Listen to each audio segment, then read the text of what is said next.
আসসালামু আলাইকুম, আপনি ভালো আছেন? আর বাবা কই না, সে দুঃখের কথা। আমার মেয়েটা কই? আপনার মেয়ে তো ঘরেই আছে, চলেন ঘরে চলেন। আসেন আব্বা। এই নাও তোমার বাজারের ব্যাগ। আরে আব্বু, তুমি ভালো আছো?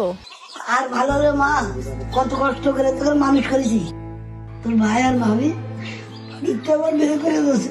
ভালো কাজই তো করেছে।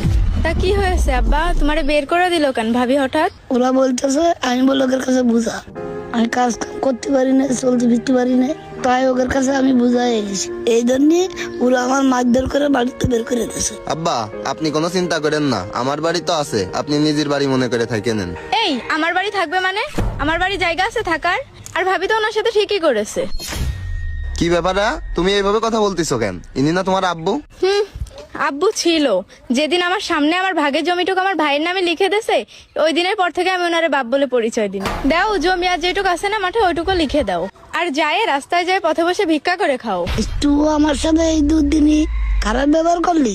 করবো না তো কি করবো, তোমার এখন আমি নিয়ে তুলাই তুলাই খাওয়াবো? ওরা সামান্য কিছু জমি জায়গার জন্য তুমি তোমার বাপের সাথে এইভাবে ব্যবহার করতে চাও? আর আল্লাহ তোমাকে জমি জায়গা কম দিইনি।